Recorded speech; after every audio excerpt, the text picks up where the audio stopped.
বিদায় নিয়ে চলে আসবার বেলা বললেম তাকে, ভারতের একজন নারী বলেছিলেন একদিন, উপকরণ চান না তিনি চান অমৃত। এই তো নারীর পণ, তুমি কি বলো? অমিয়া হাসলো একটু বিরস হাসি, বললে, এ কি উপদেশ? আমি বললাম তার হাত চেপে ধরে, ভালোবাসাই সেই অমৃত। উপকরণ তার কাছে তুচ্ছ, বুঝবে একদিন। বিরক্ত হলো অমিয়া, বললে, তুমি কেন নিয়ে গেলে না আমাকে মিথ্যে থেকে? জোর নেই কেন তোমার?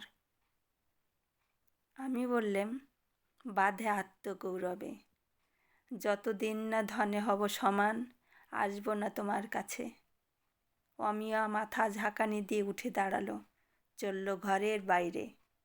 আমি বললাম, শুনে রাখো, তোমার ভালোবাসার বদলে দেব না তোমাকে আকিঞ্চনের অসম্মান।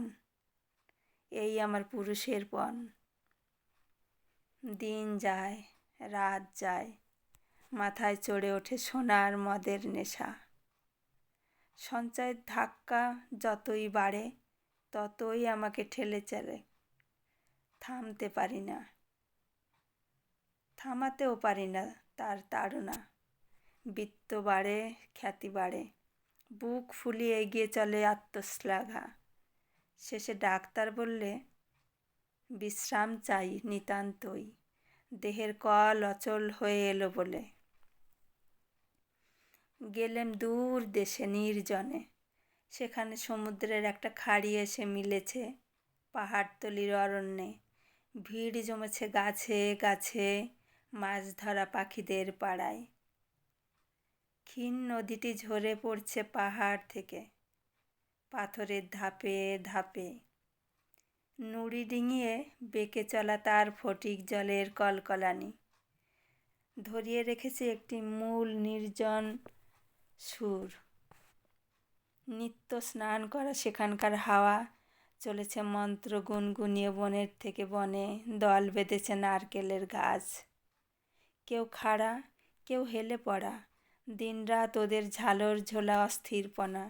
ফিরে ফিরে আছাড় খেয়ে ফেনিয়ে উঠছে জেদালো ঢেউ, মোটা মোটা কালো পাথরে। ডাঙায় ছড়িয়ে দিয়ে যাচ্ছে ঝিনুক, শামুক, শ্যাওলা।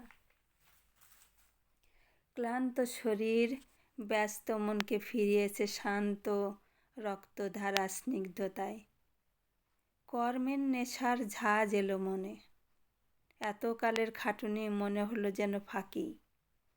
প্রাণ উঠল দুহাত বাড়িয়ে, জীবনের স্বাচ্ছ্বাসনার জন্যে। সেদিন ঢেউ ছিল না জলে, আশ্বিনের রোদ্দুর কাঁপছে, সমুদ্রের শিহর লাগা নীলিমায়। বাসার ধারে পুরনো ঝাউ গাছে ধেয়ে আসছে খাপ ছাড়া হাওয়া, ঝরঝর করে উঠছে তার পাতা।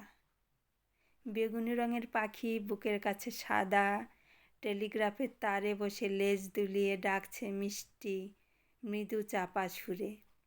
শরৎ আকাশের নির্মল নীলে ছড়িয়ে আছে কোনো অনাদি নির্বাসনের গভীর বিষাদ।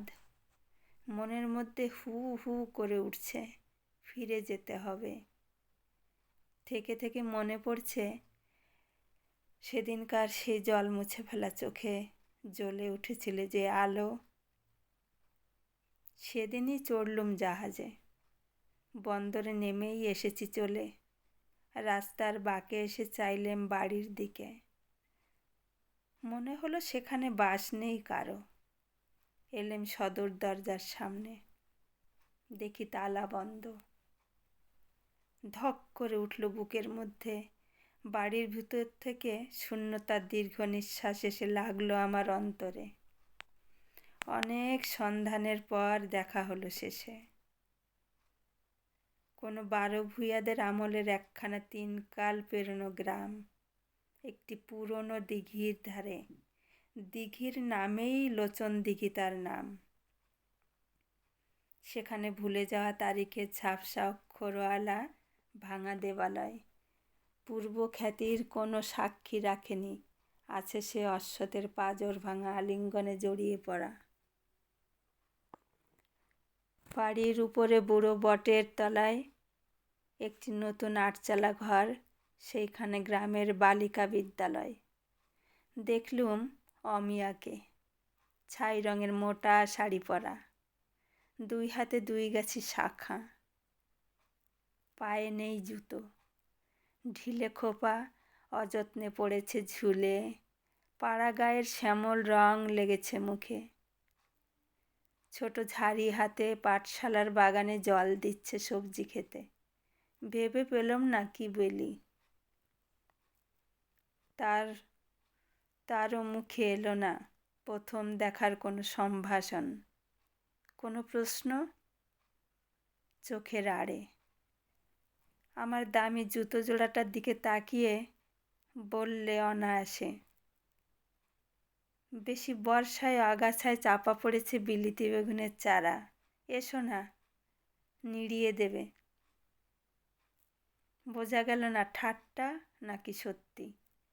জামার আস্তিনে ছিল মুক্তোর বোতাম, লুকিয়ে আস্তিনটা দিলে উল্টিয়ে। অমিয়ার জন্যে একটা ব্রোঞ্জ ছিল পকেটে। বুঝলেন দিতে গেলে হিরেটাকে লাগবে প্রহসনের হাসি। একটু কেশে শুধালেম, এখানে থাকো কোথায়? ঝাড়ি রেখে দিয়ে বললে, দেখবে। নিয়ে গেল স্কুলের মধ্যে, দালানের পূব দিকটাতে। শতরঞ্চের পর্দা দিয়ে ভাগ করা ঘরে একটা তক্তপোষের উপর বিছানা রয়েছে গোটানো। টুলের উপরে সেলাইয়ের কল, ছিটের খাপে খাপে ঢাকা সেতার, দেয়ালে ঠেসান দেওয়া। দক্ষিণের দরজার সামনে মাদুর পাতা, তার উপরে ছড়িয়ে আছে ছাটা কাপড়, নানা রঙের ফিতে, রেশমের মোড়ক। উত্তর কোণের দেয়ালে ছোট টিপায়ে হাত আয়না, চিরুনি, তেলের শিশি, বেতের ঝুড়িতে টুকি টাকি। দক্ষিণ কোণের দেয়ালের গায়ে ছোট টেবিলে লেখবার সামগ্রী, আর রং করা মাটির ভাঁড়ে একটি স্থলপদ্ম। অমিয়া বললে, এই আমার বাসা, একটু বসো, আসছি আমি। বাইরে জটা ঝোলা বটের ডালে ডাকছে কোকিল। মানকচুর ঝোপের পাশে বিষম খেপে উঠেছে একদল ঝগড়াটে শালিক। দেখা যায় ঝিলমিল করছে ঢালু পাড়ির তলায়। দিঘির উত্তর ধারের এক টুকরো জল কলমি শাকের পাড় দেওয়া। চোখে পড়ল লেখবার টেবিলে একটি ছবি, অল্প বয়সের যুবা, চিনি নে তাকে, কয়লায় আঁকা, কাঁচরার ফ্রেমে বাঁধানো। ফলাও তার কপাল, চুল আলু থালু, চোখে যেন দূর ভবিষ্যতের আলো, ঠোঁটে যেন কঠিন পণ তালা আটা। এমন সময় অমিয়া নিয়ে এলো থালায় করে জল খাবার, চিড়ে, কলা, নারকেল নাড়ু, কালো পাথরটিতে দুধ, 1 গ্লাস ডাবের জল। মেজের উপর থালা রেখে পশমে বোনা একটা আসন দিল পেতে। খিদে নেই বললে মিথ্যে হতো না, রুচি নেই বললে সত্য হতো, কিন্তু খেতেই হলো। তারপরে শোনা গেল খবর, আমার ব্যবসায়ের আমদানি যখন জমে উঠেছে ব্যাংকে, যখন হুঁশ ছিল না আর কোনো জমা খরচে, তখন অমিয়ার বাবা কুঞ্জ কিশোর বাবু মাঝে মাঝে লক্ষপতির ঘরের দুর্লভ 2-1টি ছেলেকে এনেছিলেন চায়ের টেবিলে। সব সুযোগই ব্যর্থ করেছে বারে বারে তার একগুঁয়ে মেয়ে। কপাল চাপড়ে হাল ছেড়েছেন যখন তিনি, এমন সময় পারিবারিক দিগন্তে হঠাৎ দেখা দিল কক্ষ ছাড়া পাগলা জ্যোতিষ্ক। মাধোপাড়া রায়বাহাদুরের একমাত্র ছেলে মহিভূষণ।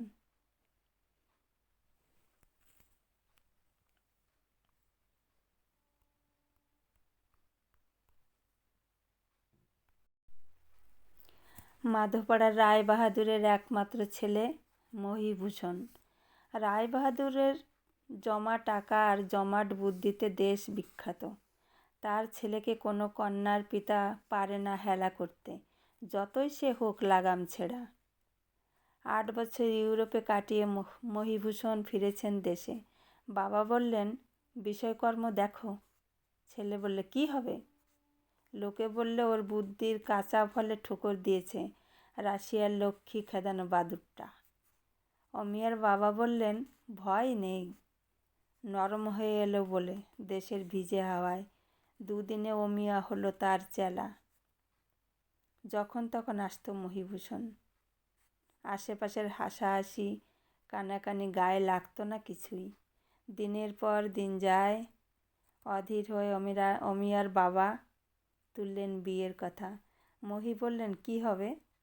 বাবা রেগে বললেন, তবে তুমি আসো কেন রোজ? অনায়াসে বললে মহিভূষণ, অমিয়াকে নিয়ে যেতে চাই যেখানে ওর কাজ। অমিয়ার শেষ কথা এই, এসেছি তারই কাজে।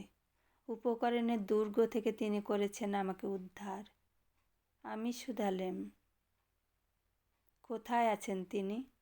অমিয়া বললে, জেলখানায়।